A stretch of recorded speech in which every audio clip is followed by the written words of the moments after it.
نستعينه ونستغفره ونؤمن به ونتوكل عليه ونعوذ بالله من شرور أنفسنا ومن سيئات أعمالنا من يهده الله فلا مضل له ومن يضلله فلا هادي له ونشهد أن لا إله إلا الله وحده لا شريك له ونشهد أن سيدنا وسندنا ومولانا محمدا عبده ورسوله صلى الله تعالى عليه وعلى آله وأصحابه أجمعين أما بعد فأعوذ بالله من الشيطان الرجيم بسم الله الرحمن الرحيم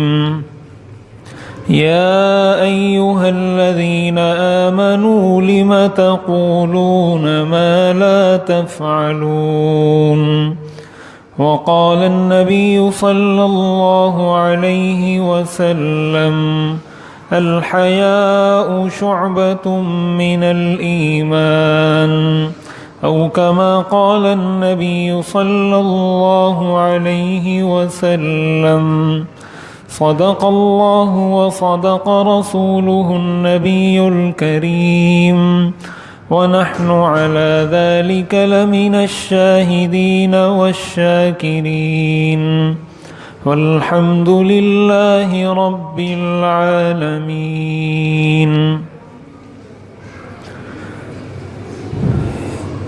ایک اہم بات بیت المقدس کے حوالے سے اور جو خوشی کی بات مسلمانوں کے لیے ہے وہ یہ ہے کہ جو امریکی صدر نے اعلان کیا تھا بیت القدس کو اسرائیل کا دارالحکومت بنانے کا، اقوام متحدہ کے اندر بہت بھاری اکثریت سے ان کی یہ قرارداد، ان کا یہ فیصلہ مسترد کر دیا گیا ہے۔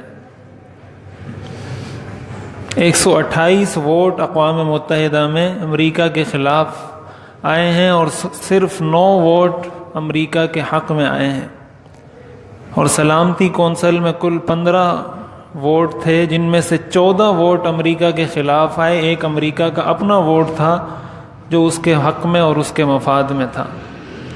اور الحمدللہ پاکستان نے بھی اس کے اندر بہت اچھا کردار بھی ادا کیا ہے اور بہت اچھا بیان بھی پاکستان کی طرف سے دیا گیا ہے، اور اس میں یہ بات کی گئی ہے کہ مسئلہ فلسطین اور مسئلہ بیت المقدس پاکستان کی خارجہ پالیسی کا ایک بہت اہم اور بنیادی رکن اور عنصر ہے جس پر پاکستان سمجھوتا نہیں کر سکتا۔ یہ سارے مسلمانوں کے لیے خوشی کی خبر ہے کہ جس کی وجہ سے اتنا غم و غصہ مسلمانوں میں پایا جاتا تھا، اور اس سے یہ بھی پتہ چلا کہ امریکہ کے مسلمانوں کے لیے کیا جذبات ہیں۔ آج جس موضوع پہ گفتگو کرنے کا ارادہ ہے وہ یہ کہ ہمارے معاشرے کے اندر ہماری نسلیں، ہماری اولاد دین سے دوری کا شکار ہیں، دین سے دور ہوتی جا رہی ہیں، طرح طرح کے فتنے سر اٹھا رہے ہیں۔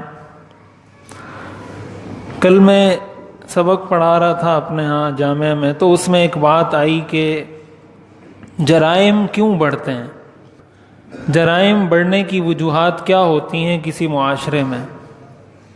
تو اس میں ایک سبب یہ ذکر کیا گیا کہ جب مجرم کو سزا کا خوف نہ ہو تو ایسے معاشرے میں جرائم بڑھتے ہیں۔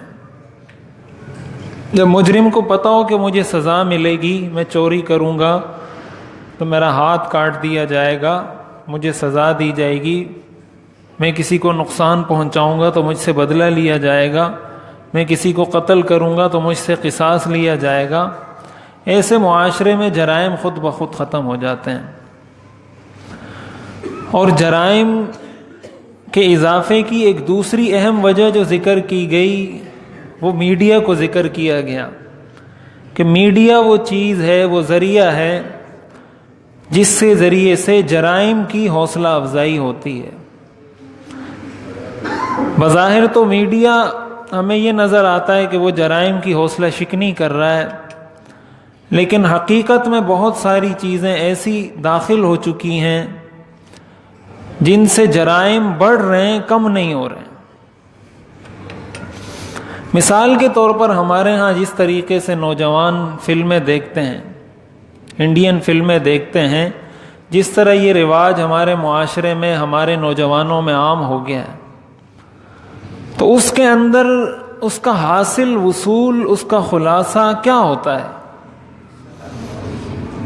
اس کا حاصل وصول اور خلاصہ یہی ہوتا ہے کہ ایک شخص ہے جس نے کسی لڑکی کے لیے اپنے بھائی کو بھی قتل کیا، باپ کو بھی تکلیف دی، ماں کو بھی ناراض کیا، معاشرے سے بھی ہٹا کٹا، نہ جانے کتنے قتل کر جاتا ہے، کس کس کو مارتا ہے، کیا کچھ کرتا ہے، اور آخر میں اس شخص کو ہیرو بنا کر پیش کر دیا جاتا ہے، جس سے دیکھنے والے کو گویا یہ درس دیا جا رہا ہے کہ اگر تم نے معاشرے میں ہیرو بننا ہے، اگر معاشرے میں کامیابی حاصل کرنی ہے، تو اس کا یہ طریقہ ہے کہ کسی کو مارو، کسی کو گالی دو، کسی کو قتل کرو، کسی کو تنگ کرو۔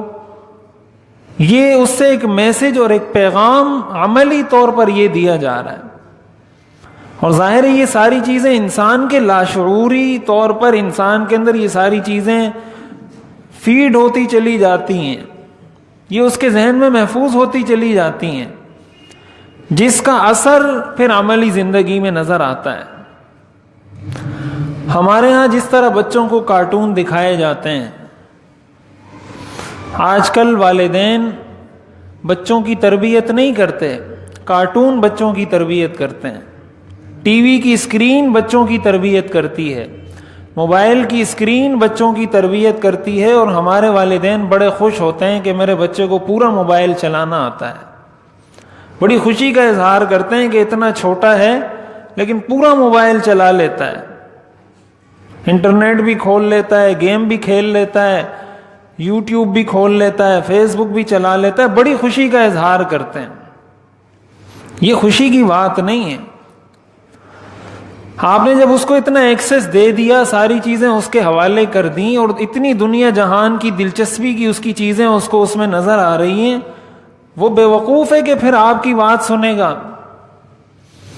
وہ اس کو کیا ضرورت پڑی ہے کہ مسجد میں آئے، کسی مولوی صاحب کا بیان سنے، کسی عالم کے پاس بیٹھے، مسجد میں جائے؟ اس کو تو اپنی دلچسپی کی اتنی چیزیں مل گئی ہیں کہ اگر ایک ایک دفعہ بھی دیکھتا رہے ساری زندگی تو اس کی زندگی ختم ہو جائے گی، وہ چیزیں ختم نہیں ہوں گی۔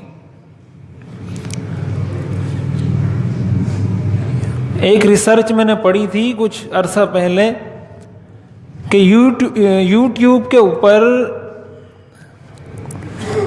اب مجھے صحیح یاد نہیں رہی، ایک سیکنڈ کے اندر یوٹیوب کے اوپر 30,000 گھنٹے کی ویڈیوز اپلوڈ کی جا رہی ہیں، یعنی یہ اس کی رفتار ہے، ایک سیکنڈ کے اندر 30,000 گھنٹے کی ویڈیوز اس پر اپلوڈ کی جا رہی ہیں۔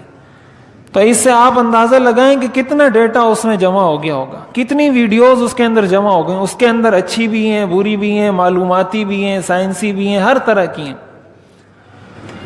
تو بچے کو جب ہم نے موبائل پکڑوا دیا، بچے کو جب ہم نے ٹی وی کی اسکرین کے سامنے، کارٹون کے سامنے بٹھا دیا، اب تو بچہ اپنی پریکٹیکل لائف میں وہ کرے گا جو اس نے کارٹون کو کرتے ہوئے دیکھا ہے، جو اس نے انٹرنیٹ پر دیکھا ہے وہ کرے گا وہ۔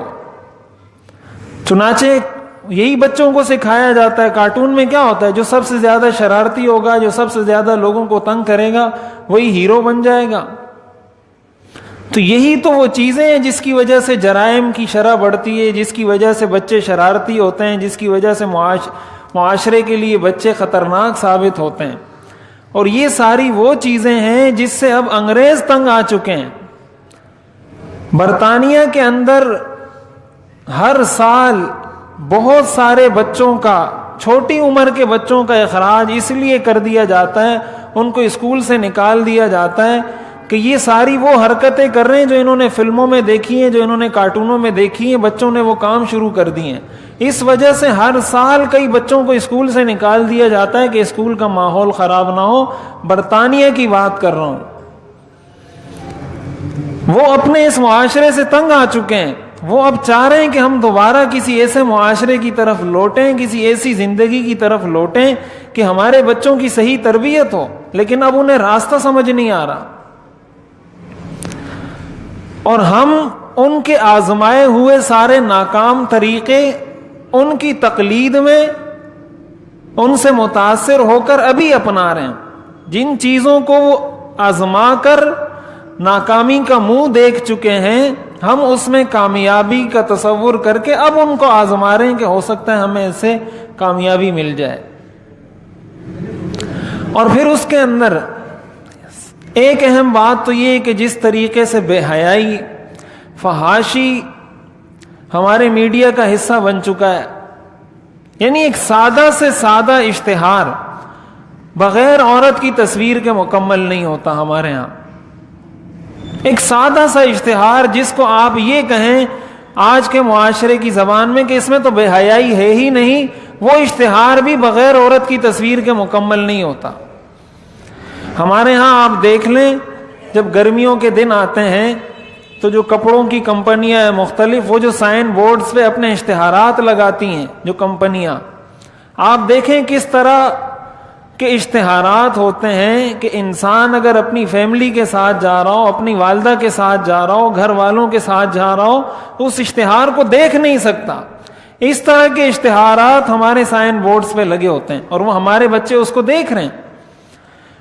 جو اشتہارات ٹی وی کی اسکرین پر چل رہے ہیں, بچوں کو تو آپ نے سامنے بٹھا دیا, وہ اشتہارات تو اس بچے کی نظر سے گزر رہے ہیں کہ اس اشتہار میں لڑکی کیا بول رہی ہے, لڑکا کیا بول رہا ہے, ان کے درمیان کیا باتیں ہو رہی ہیں, کس طریقے سے پیش کیا جا رہا ہے. یہ ساری باتیں اس کے ذہن میں نقش ہوتی جا رہی ہیں. جدید تحقیق اور ریسرچ یہ بتاتی ہے کہ 8 سال کی عمر میں بچے کی تربیت مکمل ہو جاتی ہے. 8 سال کے اندر بچے کی تربیت مکمل ہو جاتی ہے. 8 سال تک جو آپ نے اس کے ذہن میں ڈال دیا وہ ڈال دیا. اب آپ اگر اس کو تربیت کرنا چاہیں گے تو وہ جو 8 سال تک اس کے ذہنوں میں باتیں آئی ہیں وہ پھر نہیں نکلتی. تو 8 سال تک تو ہم اسی چیز میں اس کو لگائے رکھتے ہیں, تو یہ ساری زندگی پھر اس کی زندگی کا حصہ بن جاتی ہیں اور نکلتی نہیں ہیں.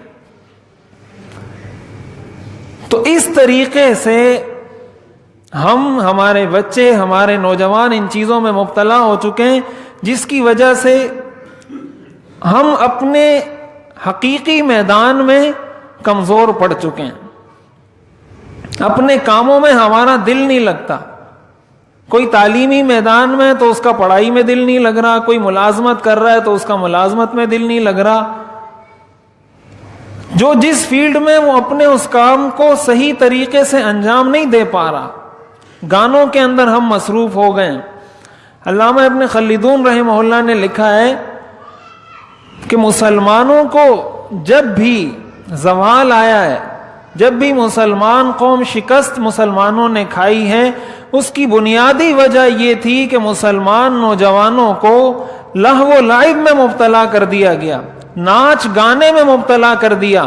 مسلمان ادھر ناچنے میں مصروف ہیں, مسلمان گانے سننے میں مصروف ہیں, مسلمان فلمیں, ڈرامے اور کارٹون دینے میں مصروف ہیں, اور ادھر امریکہ یہ اعلان کر رہا ہے کہ ہم نے القدس کو اسرائیل کا دارالحکومت قرار دے دیا. اس سے اندازہ لگائیں نا کہ وہ اپنے مشن میں کس طریقے سے قدم بقدم آگے بڑھتے جا رہے ہیں. اور ہمیں اس چیز سے فرصت نہیں کہ ہم گانے سنیں, ہم فلمیں دیکھیں, ڈرامے دیکھیں. ہم ان کاموں میں لگے ہوئے اور وہ اپنے کاموں میں پیش قدمی کرتے جا رہے ہیں. تو یہ سب سے بڑی چال ہے کہ جب آپ نے نوجوان کو اس کام میں لگا دیا, بس آپ بے غم ہو جائیں, پھر کوئی اور سازش کرنے کی ضرورت نہیں. ہمارے ہاں لوگ بڑا کہتے ہیں کہ ہندوستان ہمارا دشمن ہے, اور انڈیا سے پاکستان کی دشمنی سب کو پتہ ہے.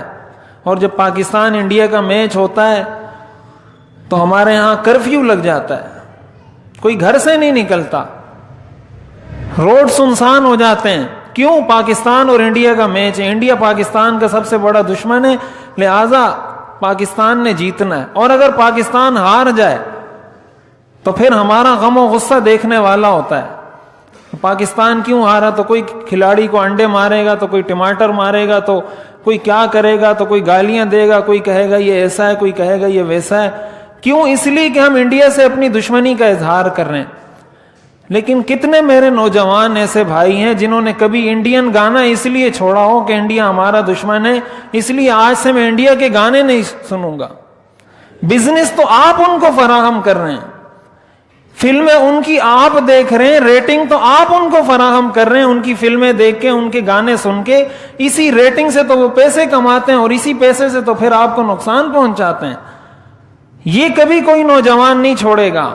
اس کا مطلب کہ یہ جو ہم بات کرتے ہیں کہ انڈیا ہمارا دشمن ہے، فلاں ہمارا دشمن ہے، یہ بس ویسے ہی کہتے ہیں۔ اگر حقیقت میں اپنے دل سے یہ بات کرتے ہیں تو کس نے انڈین گانے چھوڑے ہیں، کس نے انڈین فلمیں چھوڑی ہیں، کس نے انڈین ڈرامے چھوڑے ہیں؟ ہمارے ہاں کی خواتین رمضان کا اتنا انتظار نہیں کرتی جتنا انڈین ڈراموں کی قسطوں کا انتظار کرتی ہیں۔ تو جب ہم اپنے معاشرے کے اندر یہ چیزیں داخل کر دیں گے اور پھر اس کے اثرات ہمیں نظر آئیں گے کہ بچہ یہ کر رہا ہے، لوگ کہتے ہیں اتنا چھوٹا بچہ ہے اور ایسی حرکتیں کر رہا ہے۔ اور یہ بھی میں آپ کو بتاؤں کہ اگر کوئی بچہ اپنی عمر سے زیادہ اوپر کی حرکتیں کرے، زیادہ سمجھداری کے کام کرے، تو یہ بچے کے لیے کوئی اچھی بات نہیں، یہ بیماری ہے۔ یعنی ایک بچے کی عمر 5 سال ہے اور اس کی حرکتیں 11-12 سال والے بچے کی عمر کی ہے، لوگ کہتے ہیں بڑا سمجھدار ہے۔ یہ سمجھداری نہیں، یہ بیماری ہے، اس کا علاج کرنا چاہیے، اور یہ جدید تحقیق ہمیں یہ چیز بتاتی ہے۔ تو یہ ساری چیزیں اگر ہم غور کریں ہمارے معاشرے کا حصہ بن چکی ہیں، ہمیں ہمارے کانوں پر جوں تک نہیں رینگتی، اور ایسے دہریہ پن کے کلمات اس میں کہے جاتے ہیں ضمناً کہ انسان کو پتہ بھی نہیں چلتا اور نہ جانے وہ اپنے مذہب سے کتنا دور نکل جاتا ہے۔ ایک کلپ کسی نے مجھے واٹس ایپ پہ بھیجا تھا، اس میں وہ خاتون کو کوئی کچھ کہتا ہے تو وہ آگے سے کہتی ہے میں عدت ودت کو نہیں جانتی، عدت ودت کیا چیز ہوتی ہے؟ یعنی عدت کا گویا اس نے دبے لفظوں میں انکار کر دیا کہ عدت تو کوئی چیز ہی نہیں، اور ہمارے نوجوانوں نے دیکھ لیا، دیکھ کے گزار دیا، ان کو بھی نہیں پتہ چلا کہ عدت کیا چیز ہوتی ہے، کیا چیز نہیں ہوتی۔ تو ایسی چیزیں جس میں فحاشی بھی ہو، جس میں دین سے دوری بھی ہو، جس میں وقت کا ضیاع بھی ہو، جس سے بچوں کی تربیت پہ بہت برے اثرات بھی مرتب ہوتے ہوں اور ہمیں پتہ بھی نہ چلے، اور پھر ہم پریشان ہوں کہ پتہ نہیں بچوں کی تربیت کیوں نہیں ہو رہی۔ صحابہ کرام رضوان اللہ علیہم اجمعین کی زندگی پر اگر ہم غور کریں تو ہمیں پتہ چلتا ہے کہ ان کی تربیت کیسے ہوئی تھی، اور کس اعلیٰ درجے کے اور کس اعلیٰ مقام اور مرتبے کے وہ لوگ تھے، اور کس وجہ سے اللہ نے ان کو فتح اور کامیابی اور کامرانی عطا کی تھی۔ ان کی زندگی پڑھنے سے ہمیں معلوم ہوتا ہے۔ حضرت ثعلبہ ابن عبد الرحمن رضی اللہ تعالی عنہ ایک صحابی ہیں، غلام تھے، 16 سال ان کی عمر تھی، 16 سال حضور علیہ الصلوۃ والسلام کی خدمت کیا کرتے تھے۔ جب حضور نے کوئی کام کہنا ہوتا تھا ان کو کہتے تھے، یہ وہ کام کر کے آ جاتے تھے۔ کسی کو بلانا ہوتا تھا ان کو بھیج دیتے تھے، وہ بلوا کے لے آتے تھے۔ ان کو حضور علیہ الصلوۃ والسلام میں یہ واقعہ اس لیے سنا رہا ہوں کہ ذرا ہم اس پر غور کریں اور پھر اپنی زندگی پر غور کریں کہ صحابہ کا پیمانہ، معیار اور مقام کیا تھا اور ہم کہاں کھڑے ہیں، اور ان کی فتح اور کامیابی کا راز کیا تھا۔ 16 سال ان کی عمر ہے، حضور علیہ الصلوۃ والسلام نے ان کو کہیں بھیجا کہ فلاں صحابی کو بلوا کر لے آؤ۔ یہ وہاں گئے، کہتے ہیں رستے میں ایک انصاری صحابی کا گھر آیا، تو وہاں دروازے تو ہوا نہیں کرتے تھے، تو ان کی نظر پڑی گھر پر، اور اس گھر کے اندر جو باتھ روم تھا اس کے اوپر پردہ لٹکا ہوا تھا، پردہ لٹکا ہوا تھا۔ ان کی وہاں نظر پڑ گئی، جب ان کی نظر پڑی تو باتھ روم سے پردہ ہٹا اور اس کے اندر کوئی عورت غسل کر رہی تھی، ان کی نظر اس خاتون پہ پڑ گئی۔ اب یہ پریشان، یہ کہتے ہیں میں نے کہا لَيُنزِلَنَّ اللَّهُ فِيَّ الْآيَاتِ أَوْ لَيَجْعَلَنِّي مِنَ الْمُنَافِقِينَ، کہ اب تو بس یہی صورت ہوگی کہ یا اللہ تعالیٰ میرے بارے میں کوئی آیات نازل فرمائیں گے قرآن میں، یا میرے بارے میں یہ فیصلہ کر دیا جائے گا کہ اس کو بھی منافقین کی فہرست میں شامل کر دو۔ یہ پریشان پریشان پریشان اب اس پریشانی میں تھے کہ کب حضور علیہ الصلوۃ والسلام مجھے بلا کر کہیں کہ تمہارے بارے میں قرآن کی یہ آیات نازل ہوئی۔ غلطی سے نظر پڑ گئی صرف۔ حضور علیہ الصلوۃ والسلام یہ 2-3 دن انتظار کرتے رہے، یہ آئے ہی نہیں۔ جس کام کے لیے بھیجا تھا وہ کام بھی لیٹ ہو گیا۔ صحابہ کو بھیجا کہ ذرا ان کو تلاش کریں وہ کہاں ہیں۔ حضرت عمر رضی اللہ تعالی عنہ کو بھیجا، حضرت سلمان فارسی رضی اللہ تعالی عنہ کو بھیجا، وہ گئے ڈھونڈتے رہے، پورے مدینہ کا چکر لگایا، ایک ایک شخص سے پوچھا، مل کے نہیں دیے۔ دوبارہ حضور علیہ الصلوۃ والسلام کے پاس آ کر کہا کہ ہم نے بہت ڈھونڈا ہے ثعلبہ کو، ہمیں نہیں ملا۔ حضور علیہ الصلوۃ والسلام انتظار کرتے رہے، 40 دن گزر گئے۔ جب 40 دن گزر گئے، حضور علیہ الصلوۃ والسلام نے صحابہ کو جمع کیا اور فرمایا تمہارا ساتھی تھا، ابحثوا عنہ فی الفلوات، اگر یہاں مدینہ میں نہیں ملتا تو جاؤ جنگلوں میں اس کو تلاش کرو، وہ کہاں ہے۔ حضرت عمر رضی اللہ تعالیٰ عنہ کو بھیجا، حضرت سلمان فارسی رضی اللہ، بڑے بڑے صحابہ کو آپ نے بھیجا کہ جنگلوں میں جا کر ان کو ڈھونڈو، ان کو تلاش کر کے لاؤ۔ حضرت عمر، حضرت سلمان فارسی اور یہ صحابہ گئے جنگلوں کی طرف، صحراؤں کی طرف تلاش کرتے کرتے کرتے ایک پہاڑ کے دامن میں انہوں نے دیکھا کہ کچھ لوگ بکریاں اور اونٹ وغیرہ چرا رہے ہیں، تو یہ ان کے پاس گئے اور کہا کہ تم نے حضرت ثعلبہ کی حیت بتائی کہ اس طرح ان کی شکل و صورت ہے، ایسے ان کا قد ہے، ایسے ان کا جسم ہے، ایسے کسی شخص کو تو یہاں نہیں دیکھا۔ تو انہوں نے کہا کہ ہم نے تو ایسے کسی شخص کو نہیں دیکھا۔ ان چرواہوں میں سے ایک چرواہے نے کہا لعلک تعنی الفتى البکا، شاید تم اس بہت زیادہ رونے والے نوجوان کی تلاش میں ہو جو بہت زیادہ روتا رہتا ہے۔ حضرت عمر نے فرمایا میرے تو علم میں نہیں کہ وہ بہت زیادہ روتا رہتا ہے، وہ تو 40 دن سے غائب ہے، نظر نہیں آ رہا، تو ہمیں حضور علیہ السلام نے بھیجا ہے اس کی تلاش میں۔ تو انہوں نے کہا اس پہاڑ کی چوٹی پر ایک شخص ہے جو سارا دن روتا رہتا ہے، سارا دن روتا رہتا ہے، جب مغرب کا وقت ہوتا ہے تو نیچے آتا ہے، ہم اس کو تھوڑا سا دودھ پلا دیتے ہیں اپنی اونٹنیوں کا یا بکریوں کا، اور وہ روتے روتے اس کے منہ میں دودھ کم جاتا ہے اور اس کے آنسو زیادہ جاتے ہیں، اور روتے روتے دوبارہ پہاڑ پہ چڑھ جاتا ہے، پھر شام کو آتا ہے، پھر صبح چلا جاتا ہے۔ اس طرح 40 دن سے زیادہ گزر گئے، اس طرح آتا جاتا ہے۔ اگر وہی شخص اسی کو تلاش کر رہے ہو تو وہ اس پہاڑ کی چوٹی پر ہے۔ حضرت عمر رضی اللہ تعالیٰ عنہ نے انتظار کیا، وہاں بیٹھ گئے۔ یہ رات کو جب اترے اور واپس جانے لگے، حضرت سلمان فارسی رضی اللہ تعالیٰ عنہ نے ان کو پکڑ لیا اور فرمایا آپ حضور علیہ الصلوۃ والسلام آپ کو طلب کر رہے ہیں۔ انہوں نے فرمایا کیا میرے بارے میں قرآن کی کوئی آیات نازل ہوئی ہیں، یا میرے بارے میں حضور نے یہ فیصلہ فرما دیا ہے کہ یہ منافقین میں سے ہے؟ انہوں نے فرمایا ایسی تو کوئی آیت آپ کے بارے میں نازل نہیں ہوئی، ایسا تو کوئی فیصلہ آپ کے بارے میں نہیں فرمایا۔ انہوں نے کہا میں نہیں جاؤں گا مدینہ۔ بہت انہوں نے سمجھایا، وہ نہیں جا رہے تھے، زبردستی حضرت ثعلبہ رضی اللہ تعالیٰ عنہ کو لے کر آ گئے یہ صحابہ۔ جب آئے تو انہوں نے کہا میں حضور علیہ الصلوۃ والسلام کی خدمت میں نہیں جاؤں گا، بس میں اپنے گھر جا رہا ہوں، میں حضور کے سامنے نہیں جا سکتا، ان سے میں آنکھیں نہیں ملا سکتا۔ غلطی ان سے کیا ہوئی تھی؟ ایک دفعہ غلطی سے نظر پڑ گئی تھی خاتون پر، وہ بھی چلتے چلتے گھر پہ نظر پڑ گئی، اس کی وجہ سے یہ ساری کیفیت ان کی ہوئی۔ حضور علیہ الصلوۃ والسلام کو صحابہ نے بتایا تو آپ خود چل کر ان کے گھر تشریف لے گئے اور ان سے پوچھا کہ تمہیں کیا ہوا ہے؟ وہ روئے جا رہے ہیں، روئے جا رہے ہیں۔ حضور علیہ الصلوۃ والسلام نے ان کا سر اٹھایا، اپنی ران پر رکھا، اور روایات میں آتا ہے کہ وہ رونے کی وجہ سے ایسے ہو گئے تھے جیسے چوزے کے بال اس سے اکھیڑ دیے جائیں، بغیر بالوں والا، بغیر پروں والا چوزا جیسے ہوتا ہے، ایسے ان کی حالت ہو گئی تھی۔ حضور علیہ الصلوۃ والسلام نے ان کا سر اپنی ران پر رکھا تو انہوں نے کہا انزل رأسا قد امتلأ بالذنوب والمعاصی، یا رسول اللہ اپنی ران سے اس سر کو نیچے اتار دیں جو گناہوں سے بھرا ہوا ہے، جو معاصی سے بھرا ہوا ہے، اس سر کو اپنی ران مبارک سے نیچے اتار دیں۔ حضور علیہ الصلوۃ والسلام نے فرمایا نہیں. انہوں نے کہا انا اقل و احقر, میں بہت حقیر آدمی ہوں, بہت گناہگار آدمی ہوں, آپ اپنی ران مبارک میں میرا سر نہ رکھیں. حضور علیہ الصلوۃ والسلام ان کو تسلی دیتے رہے, ان کو سمجھاتے رہے. حضور نے پوچھا ماذا ترجو, تمہیں کیا امید ہے؟ انہوں نے فرمایا ارجو رحمت ربی, مجھے اپنے رب کی رحمت کی بڑی امید ہے. آپ نے فرمایا مما تخاف, کس چیز کا ڈر ہے؟ انہوں نے فرمایا اخاف عذاب ربی, میں اپنے رب کے عذاب سے ڈرتا ہوں. حضور علیہ الصلوۃ والسلام نے پوچھا ماذا تؤمل, تمہاری کیا امید ہے؟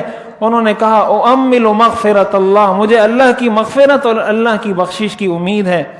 حضور علیہ الصلوۃ والسلام نے فرمایا مجھے اللہ کی ذات سے امید ہے کہ جس چیز کے تم امیدوار ہو وہ تمہیں نصیب ہو جائے گا, اور جس چیز کا تمہیں خوف ہے اللہ تعالیٰ تمہیں اس سے حفاظت اور امن کے اندر رکھیں گے.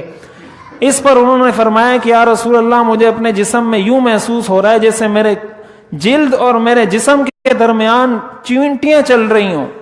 حضور علیہ الصلوۃ والسلام نے فرمایا کیا واقعتاً تمہیں ایسے محسوس ہوتا ہے؟ انہوں نے فرمایا ہاں. حضور علیہ الصلوۃ والسلام نے فرمایا تمہاری موت کا وقت قریب آ چکا ہے. اور یہ بات حضور علیہ الصلوۃ والسلام نے کی. انہوں نے کلمہ طیبہ پڑھا اور ان کی روح قبض ہو گئی. حضور علیہ الصلوۃ والسلام نے ان کی تکفین کی, جنازہ پڑھا. جنازہ پڑھنے کے بعد جب قبرستان کی طرف ان کا جنازہ لے جایا جا رہا تھا تو حضور علیہ الصلوۃ والسلام پنجوں کے بل چل رہے تھے. حضرت عمر رضی جیسے انسان بہت زیادہ رش کی وجہ سے جگہ نہیں ہوتی تو پنجوں کے بل چلتا ہے. حضرت عمر آئے, حضور علیہ الصلوۃ والسلام سے پوچھا کہ یا رسول اللہ کیا وجہ ہے, ہم نے تو آپ کو اتنی کشادہ جگہ دی ہے, آپ پنجوں کے بل چل رہے ہیں, آپ کے پاس تو بہت زیادہ جگہ ہے. حضور علیہ الصلوۃ والسلام نے فرمایا ویحک یا عمر, اے عمر تیرا ناس ہو. اور آگے آپ نے فرمایا واللہ لا اجد لقدمی موضعا من کثرت ما یزاحمنی علیہ من الملائکہ, اللہ کی قسم مجھے اپنے قدم رکھنے کے لیے جگہ نہیں مل رہی, اتنی بڑی تعداد میں فرشتے اس کے جنازے میں شریک ہیں. یہ حضرت ثعلبہ رضی اللہ تعالیٰ عنہ کی توبہ تھی, اور اس سے یہ پتہ چلتا ہے کہ ان کی نظر میں یہ کتنا بڑا گناہ تھا کہ ایک غیر محرم پر غلطی سے نظر پڑ گئی تو اتنا روئے کہ بالآخر اس دنیا سے چلتے بنے. ہمارے نوجوان, ہمارے بچے ذرا غور کریں کہ ہم جب انٹرنیٹ استعمال کرتے ہیں, ٹی وی کی اسکرین کے سامنے بیٹھتے ہیں, کتنے فحاشی کے مناظر, کتنے اوریانی کے مناظر, کتنے سائن بورڈ ہم اپنی زندگی میں ایسے دیکھتے ہیں. کس طرح ہمارے بچے اس طرح کے گیموں میں مبتلا ہیں, اس طرح کی چیزوں میں, کارٹون دیکھنے میں, فلمیں, انڈین ڈرامے دیکھنے میں مبتلا ہے. کیا ہم نے کبھی ان کے لیے غور کیا یا نہیں کیا؟ یہ سوچنے کی بات ہے. اللہ تعالی ہمیں عمل کرنے کی توفیق عطا فرمائے.